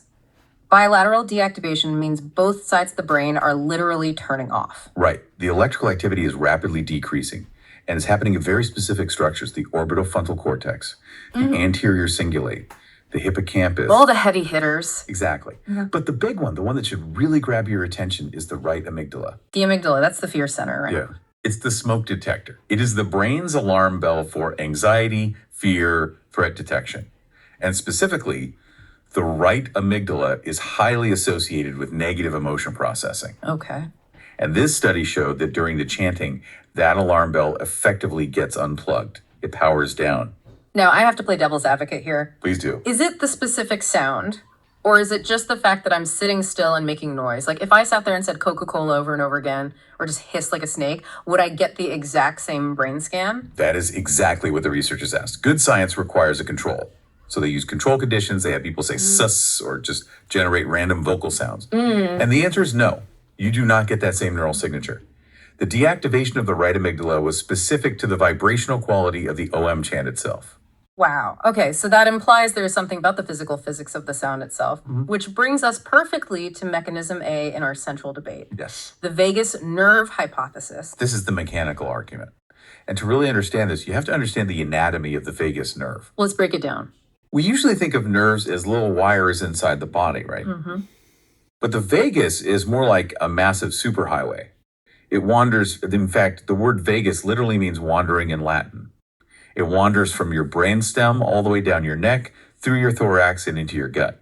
It's basically the main communication line for the parasympathetic nervous system, the whole rest and digest system. Precisely.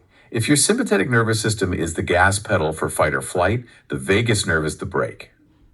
Now, here is the absolute key to the chanting debate. Okay. The vagus nerve has branches, and two of those specific branches, the auricular branch and the laryngeal branch, pass right through the ear and the throat. The throat. I see exactly where you're going with this. Right. The hypothesis is that the audible vibration of the chant, that deep, low frequency resonance in the throat, is physically jiggling those nerve branches. So it is pure mechanical stimulation. Yes. It's like, okay, if you have a tense muscle and you use one of those massage guns on it, the physical vibration forces the muscle fibers to relax. You are saying the sound itself is the massage gun for your nervous system. That is a brilliant analogy. Yes. Yeah. You are vibrating the nerve directly. And we have a fantastic study by Inbaraj and colleagues that backs this up. What did they do? They took participants and had them chant for just 5 minutes. 5 minutes. That's nothing. You can literally do that in your car parked in the driveway. Exactly. And they measured their heart rate variability, or HRV. Now, for the listeners who track their sleep with a Whoop strap or an Oura ring, you already know HRV is the absolute gold standard for measuring recovery. Right. Higher is better. It means your heart is adaptable to stress. Correct. And Inbaraj found that after just 5 minutes of loud chanting, there was a highly significant increase in the high frequency power in the HRV spectrum. Which is nerd speak for the parasympathetic system taking the wheel. Exactly. And here's where the mechanics get a bit more nuanced. It wasn't just the vibration acting alone. It was the breathing. Well, yeah, because you can't continuously chant without exhaling. Right. To hold that long OM sound, you are forced to do a long, slow, controlled exhale. The study found that the chanting forced the subject's respiration rate down to about 6 breaths per minute. 6 breaths per minute. I feel like I breathe 6 times just opening a stressful email. Most of us are breathing 12, 15, maybe 18 times a minute at baseline. Slowing it down to 6 is a profound physiological shift. It triggers a mechanism called respiratory sinus arrhythmia. Let's break that down for the audience. Basically, it is the direct link between your lungs and your heart. Every time you exhale slowly, your heart rate naturally slows down. So the mechanical argument for chanting is really a 2-punch combo. Punch 1 is the physical vibration of the laryngeal nerve. Punch 2 is the forced, slow exhalation, triggering the heart to slow down mechanically. Okay, that makes complete sense. It's just physics. Vibration plus controlled air pressure equals relaxation. That seems like a closed case to me. You would certainly think so. But then you have to look at the other side of the room, the hormonal camp. Mechanism B. Yes, mechanism B, the HPA axis hypothesis. The hypothalamic pituitary adrenal axis. Exactly. This is your body's command center for stress hormones, specifically cortisol. The argument from this camp is essentially, wait a minute, maybe the physical vibration is totally irrelevant. Irrelevant? How? They argue that the practice works because it acts as a chemical brake on this entire axis, not a mechanical trigger, but a deep hormonal shift. So a chemical cascade instead of a physical switch. What is the evidence supporting that? We look at parallel studies on pranayama, which is yogic breathwork, and yoga nidra, which share structural similarities to the chanting. These studies show highly significant reductions in serum cortisol levels. In the blood. Yes, they show a long-term regulation of neuroendocrine homeostasis. Which basically means the body is balancing its hormone levels much better over time. Right, and the biological logic is sound. If your cortisol is high, your melatonin is suppressed, they act as antagonists in the body. Right, you can't fall asleep if your body is flooded with waking stress hormones. Exactly. So if these practices lower your cortisol, they're essentially taking the heavy foot off the gas pedal so that your natural built-in sleep systems can actually work. So here is the core tension of the episode. On one hand, we have the vagus nerve people saying it is a physical electrical switch. On the other hand, we have the HPA people saying it is a hormonal rebalancing. How do we know which one is actually driving the bus here? This is where we have to critique the timelines of the evidence. And this is a really important lesson for anyone trying to interpret scientific literature. You have to look at when the change happens, the temporal resolution. You mean the speed of the effect? Exactly. Let's look at the fMRI studies we started with, the amygdala deactivation. That happens in real time. You start chanting, and seconds later, the brain area shuts down on the screen. Fast. That suggests a rapid neural mechanism. Electricity is fast, nerve conduction is The fast. hormones are slow. Hormones are incredibly sluggish by comparison. Think about it. Cortisol is a physical chemical floating in your bloodstream. It doesn't just evaporate in a microsecond because you started humming. There is a distinct hormonal lag. So if I'm stressed out and I chant and I feel better almost instantly, that's probably the vagus nerve doing the heavy lifting. The evidence leans heavily that way, yes. The vagal stimulation is likely the primary trigger or the root cause. The drop in blood cortisol, that's the downstream result. Oh, I see. You vibrate the nerve, the brain gets the all clear signal electrically, and then maybe minutes or hours later, the adrenal glands finally stop pumping out the cortisol. You know, that distinction actually matters a lot for how we practically use this information. It matters hugely. Because it means if I am lying in bed and my mind is absolutely racing, I can't just lie there and wait for my hormones to magically settle down. I have to do something mechanical to kickstart the process. Precisely. You have to manually override the system. You cannot think your way out of a physiological stress response, and you cannot wait for the chemicals to clear on their own if the internal tap is still open. You have to reach in and manually turn off the tap. Yes, and the chanting is turning off the tap. Let's layer one more piece onto this debate. We've talked about fMRI imagery and blood tests for hormones, but what about the EEG data? What is the actual electrical brainwave output doing? The EEG data helps us finally settle the rest versus sleep question we opened the show with. When people are OM chanting, they do not go into delta waves. And delta is the deep sleep wave. Delta is deep sleep, coma sleep. the slowest brain waves. So they aren't asleep while chanting? No. The EEG shows they go into theta wave. Remind us what the theta feels like experientially. Theta is that weird twilight zone. It's the bliss state. It's where your brain goes when you are deep in a daydream or in a profound meditation or right in that slippery moment before you actually fall asleep. It is a state of very low cortical arousal. So the chanting isn't putting you to sleep, it's building a bridge. That is the perfect way to conceptualize it. It is a bridge. The debate in the literature often gets bogged down on whether chanting puts you to sleep. The EEG evidence clearly says no. It takes you to the very doorstep of sleep. It reduces all the static and noise in the brain so that you can actually step through the door. Exactly. It primes the environment. So if OM chanting is the bridge, let's talk about the destination. And let's talk about the practical application of this for protocol design. Because if the HPA axis, that slow hormonal stress system, is the thing preventing us from sleeping, how does that change our standard bedtime routine? This is the ultimate so what moment of the research. Think about the standard advice everyone gets. Sleep hygiene. Right. Dark room, cold room, no screens an hour before bed. Exactly. But notice that all of those were environmental factors. If your HPA axis is on fire, if your internal chemistry is just flooded with cortisol because you had a massive fight with your boss at 5 p.m., a dark room is not going to save you. You will just be lying there staring into the dark, still angry. Exactly. A dark room does not lower cortisol. So the major protocol shift we pull from this research is that you need an active intervention, like the mechanical stimulation of the vagus nerve, to deactivate the limbic system before you try to sleep. You have to actively put out the fire before you get in bed. You can't just lie in the smoke. Yes. Yeah. The primary goal becomes limbic deactivation. Mm-hmm. If you skip that crucial step and your HPA axis is hyperactive, you are basically fighting a losing battle against your own biology. And this leads us perfectly to another tool in our stack. Because we have talked extensively about OM chanting, which is very active. You are sitting up, you are making sound, you are controlling your breath. But there is another ancient practice that is often grouped with it. But the brain scans show it is doing something completely and utterly different. Yes. Yoga Nidra. Yoga Nidra. Yeah. Or as the tech bros in Silicon Valley are rebranding it right now, NSTR. Non-sleep deep rest. It's gotten a total modern rebrand.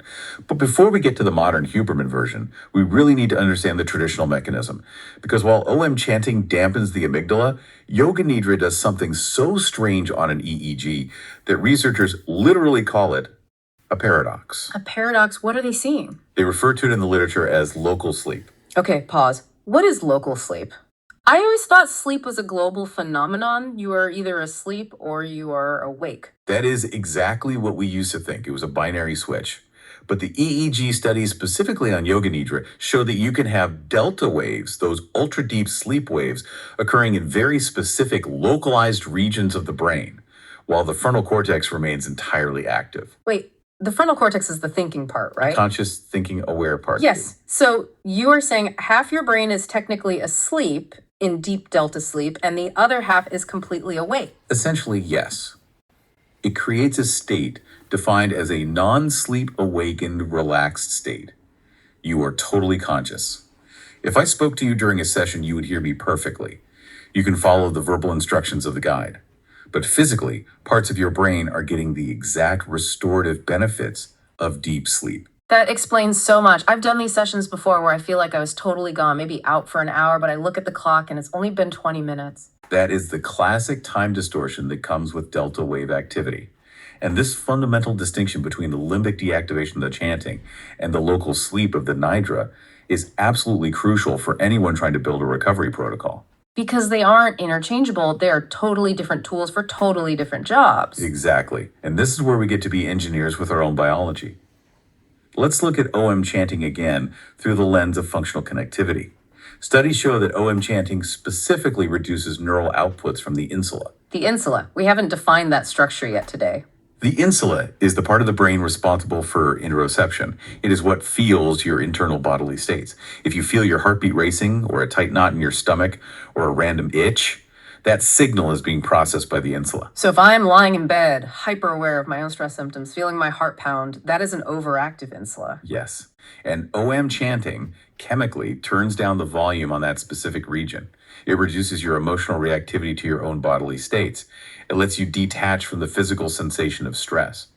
So if you are angry, anxious, or emotionally spun up, use OM chanting. Use the mechanical vagus override to switch gears. Okay, that's the use case for OM. What about Yoga Nidra? Use Yoga Nidra for profound physiological recovery and paying off sleep debt, because that local sleep mechanism actually mimics the true biological recovery of real sleep. In fact, there is a fascinating finding in our source notes here that blew my mind. Doing Yoga Nidra in the morning. Wait, in the morning? Yes. Doing it in the morning actually increases delta wave activity that night when you finally go to bed. Are you saying that doing a 20-minute session at 9 a.m. helps my brain generate deeper sleep at 10 p.m.? Yes. It structurally primes the brain. It's like greasing the groove for deep sleep later in the day. That is an incredible pro tip. It's basically a physiological investment. It absolutely is. Chanting is your tool for immediate stress resilience. Nidra is your tool for deep recovery. Now, I want to pivot slightly because you mentioned NSDR earlier, and if you listen to podcasts, you have undoubtedly heard neuroscientists talking about this. Is NSDR literally just Yoga Nidra wearing a lab coat? Pretty much, yes. NSDR, non-sleep deep rest, is a modern umbrella term popularized largely by Andrew Huberman. It encompasses Yoga Nidra and certain forms of clinical self-hypnosis. It basically strips away the Sanskrit, the spiritual intentions, the chakra visualizations, and focuses purely on the neurological mechanism we just discussed. Which makes it a lot more palatable for people who might be strictly secular or allergic to the spiritual stuff. Exactly. It democratizes the tool. But the core mechanism remains identical. You are walking the brain down the frequency ladder. The latter being the brainwave states. Right. You start in beta, that's high alert, stress, active problem solving. Then the audio script guides you down to alpha, that's relaxed, calm, creative, and finally it drops you down into theta.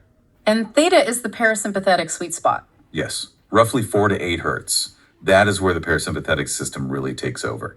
But NSDR has an incredible biological surprise up its sleeve that traditional seated mindfulness meditation does not always have. The dopamine surprise. I saw this in the notes and I had to read it 3 times to make sure it wasn't a typo. It is wild, isn't it? There was a study involving a PK scan, and yes, we should note it was a small sample size, but still it found a 65% increase in dopamine in the ventral striatum during NSDR, specifically during the Yoga Nidra protocol. 65%. Let that sink in. That is massive. But it's also confusing because usually we think of dopamine as the go molecule, the pursuit, motivation, active molecule. Why on earth is it spiking during a state of deep rest? That is exactly the counterintuitive part. Usually, dopamine is about wanting more, moving forward. But here, the neurological theory is that NSDR isn't just about resting the body. It's about fundamentally resetting the brain's motivation and energy systems. So it's not a pause button, it's a reboot. It is a total reboot.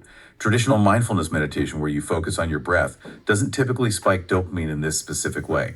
This completely explains why, when you come out of a 20-minute NSDR session, you don't feel groggy like you do after a normal nap. Right. After a midday nap, I usually feel significantly worse. Sleep inertia just ruins my afternoon. Exactly. You wake up feeling like you don't know what year it is. But after NSDR, you feel totally on. You feel refreshed, crisp. It creates a highly unique state of alert calmness. You have successfully cleared the physical fatigue, but you've simultaneously replenished the neurochemical drive. There's also the DMN aspect of this that we need to touch on, the default mode network. Yes. The DMN is essentially the me network in the brain.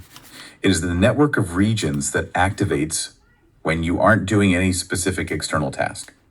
It's where your brain goes to worry about your problems, replay awkward conversations, stress about your to-do list, project into the future. It is the relentless voice in the head that just won't shut up. Correct.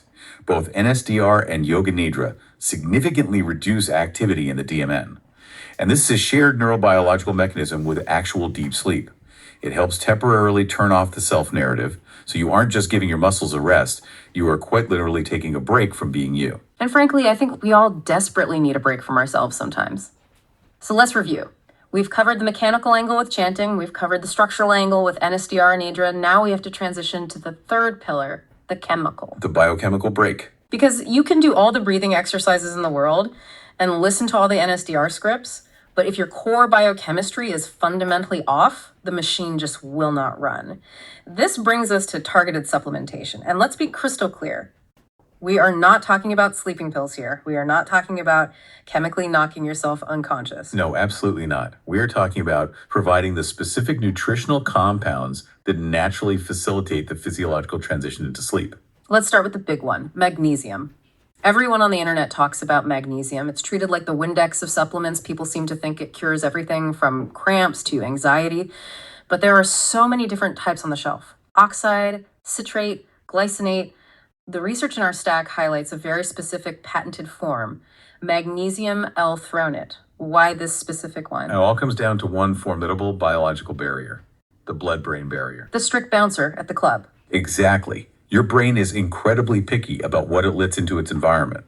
Most cheap magnesium supplements, like magnesium oxide, which is what you usually find at the grocery store, are great for drawing water into your gut. They will definitely help you go to the bathroom. But they do not cross into the brain tissue very efficiently at all. So you're swallowing the pill, but your brain is completely blind to it. Right. It never reaches the target tissue. Magnesium L-threonate is entirely unique because it was specifically engineered and chelated in a way that allows it to cross that barrier highly effectively. It gets past the bouncer and into the VIP section. And once it is actually inside the brain, what is it mechanically doing? It acts as a powerful brake on the neurons. Specifically, it interacts with NMDA receptors. Break down NMDA for us. NMDA receptors are excitatory receptors. They respond to glutamate. When they are active, they essentially scream at the neurons to fire. They are the chemical gas pedal for electrical brain activity. Magnesium physically sits in that receptor channel and blocks it. It physically stops the fire signal from passing through. Okay, so it blocks the excitatory noise. Yes. Wow. And simultaneously, while it is doing that, it acts as an agonist for GABA. GABA is your brain's main inhibitory neurotransmitter. It is the ultimate calm down chemical. So magnesium is doing two things at once. It blocks the go signal and it turns up the volume on the stop signal. It's working both sides of the neurochemical equation. It is. And subclinical deficiency here is incredibly common in the modern diet. If you are running low on magnesium, you get neurological hyperexcitability. Your brain literally cannot shut up at night because it lacks the physical chemical brake pads to stop the momentum. There's a really interesting pilot study in our source stack that looked at a very specific synergistic combination, magnesium L-threonate paired with tart cherry powder. What did the data show there? This is a pilot study conducted on healthy adults. That's an important distinction. They weren't trying to treat severe clinical insomniacs. They were looking at sleep optimization in normal people. They found that this specific combination increased voltage, which is an EEG measure of deep neural engagement, and decreased latency or processing speed. But the sleep architecture stats were the real headline. What were the actual numbers? The combination increased total sleep time by 25 minutes. But far more importantly, deep sleep, that ultra-precious N3 stage we mentioned earlier, increased by 15 full minutes. 15 minutes of pure deep sleep is a massive gain. It is huge. Deep sleep often only accounts for 10 to 20% of your total night. Increasing that specific stage by 15 minutes is a massive percentage gain for tissue recovery. Let's focus on the tart cherry part of that equation. Why cherries? Is it just a flavoring agent or is there a functional mechanism? Oh, it is highly functional. Tart cherry is one of the very few potent natural sources of dietary melatonin. But wait, why go through the trouble of taking cherry powder?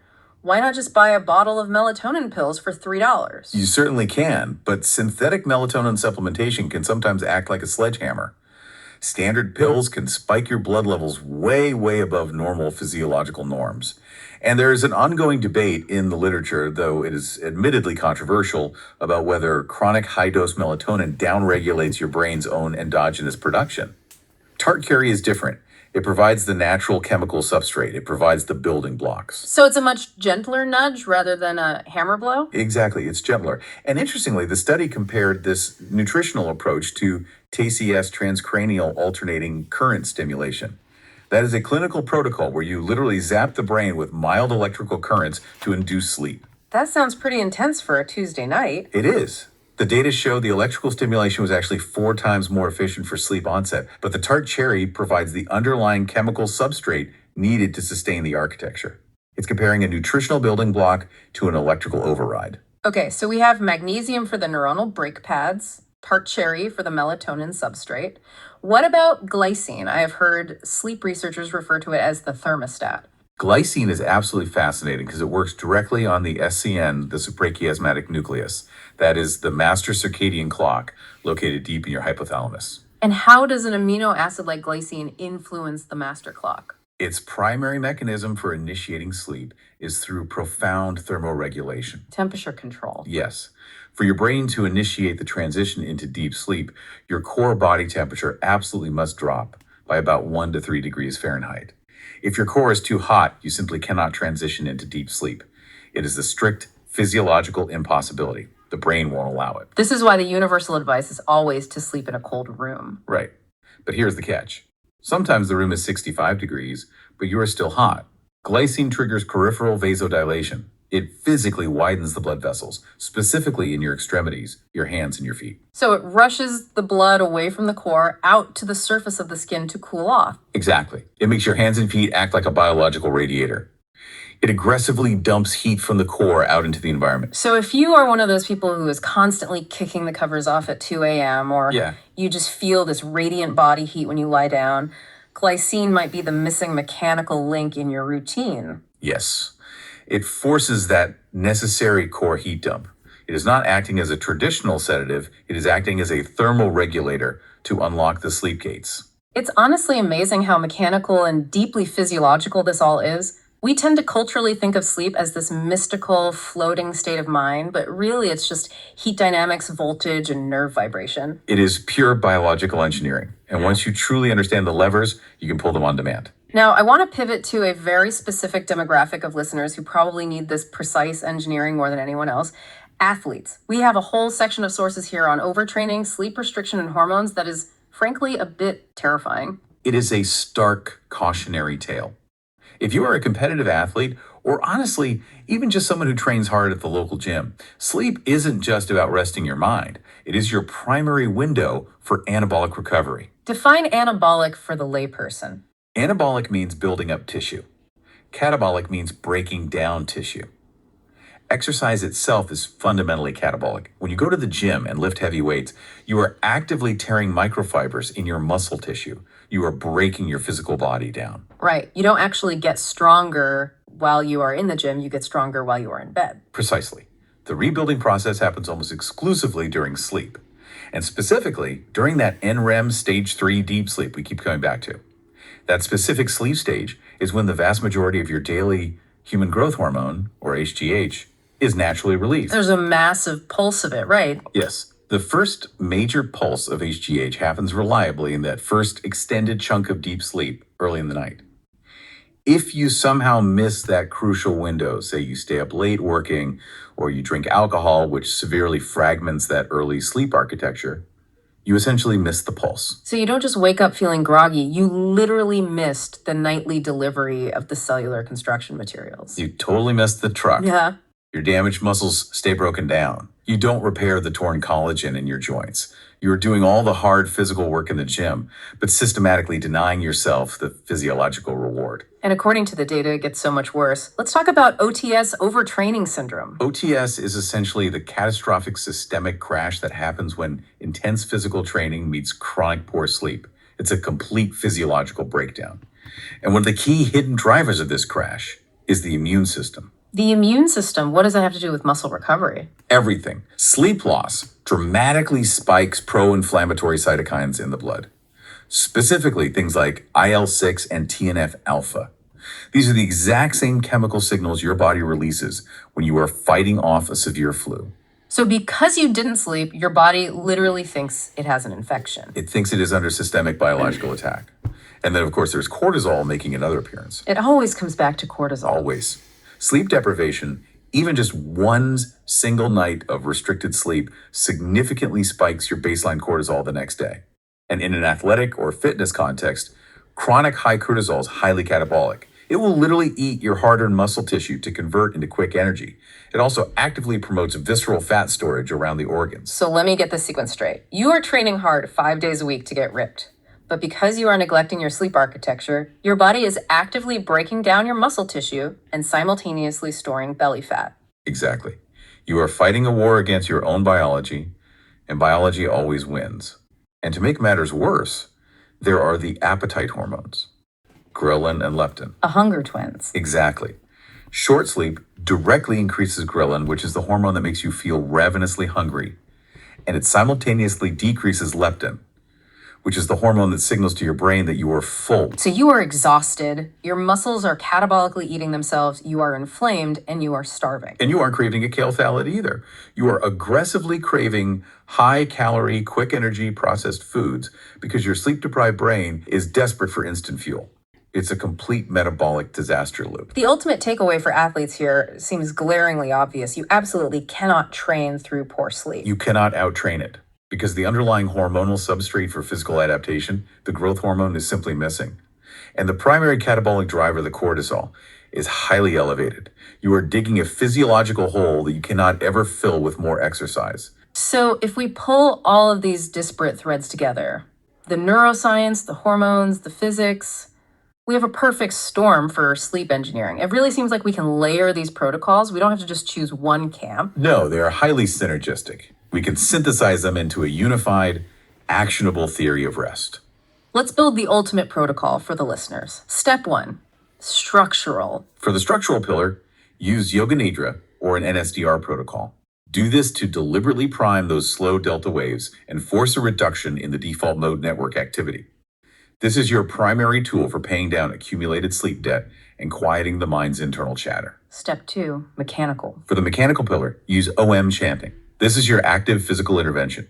Use the vocal vibration to physically stimulate the laryngeal branch of the vagus nerve, slow your breathing to 6 breaths a minute, and rapidly dampen the insula's emotional reactivity. This is exactly how you stop a runaway stress response dead in its tracks. And finally, step 3, chemical. For the chemical pillar, use targeted compounds. Use magnesium L-threonate to cross the blood-brain barrier and block excitation at the NMDA receptor level. And use glycine to force peripheral vasodilation, drop your core body temperature, and unlock the sleep gates. It is a complete toolkit. You don't necessarily have to do every single one of them every single night, but you should now know exactly which tool to pull for which specific problem. Exactly. Diagnosis is key. If you are emotionally wired and stressed, you chant.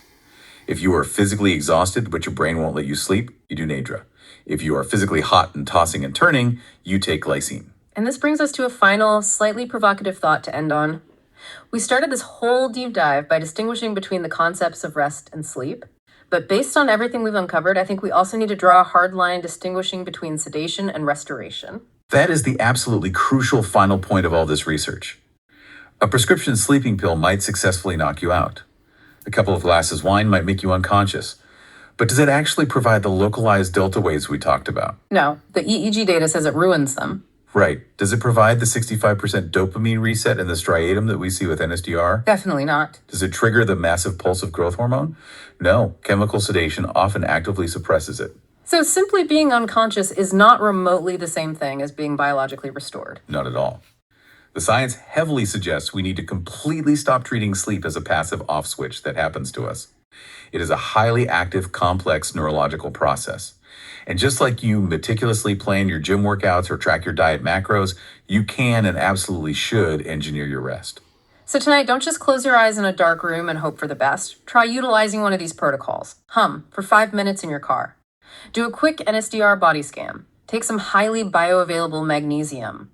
Stop hoping and become an active participant in your own physiological recovery.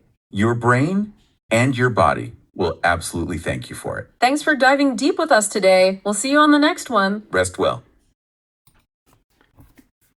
Thanks for listening. I think if you're like me, that was a lot of information. So definitely going to write some of that stuff down, and hopefully you guys will get some great sleep, and that will enhance your training so you can finish the race for sure. I appreciate you guys being with me here today and tuning in. Remember to follow the podcast, and you can always like and subscribe. Also, if you wanted to donate any money, you can always donate to the PayPal account, runningmileschd@gmail.com. Or if you want to get in touch with me, you can. That's the email as well, and you can sponsor one of the episodes, and I can do a a deep dive into your product, and I can train with it and let the viewers know about the product to get some more information out. And each episode is $500 if you wanted to know how much a sponsorship is per episode. And you can reach me at runningmileschd@gmail.com. Also, I am on Team Run, and that's my coaching profile. If you wanted me to coach you on any amount of race that you want to finish, if you just need some support, or you have questions, you can find me on there, and I'll put it in the show notes as well. You can also reach me through my email if you have any questions about getting started on that. Yeah, thanks for tuning in, and hopefully this week is going to be much better with some. We'll try some of those sleep strategies and see if we can get some better sleep. But until then, enjoy your workouts and enjoy your run. Thanks for tuning in.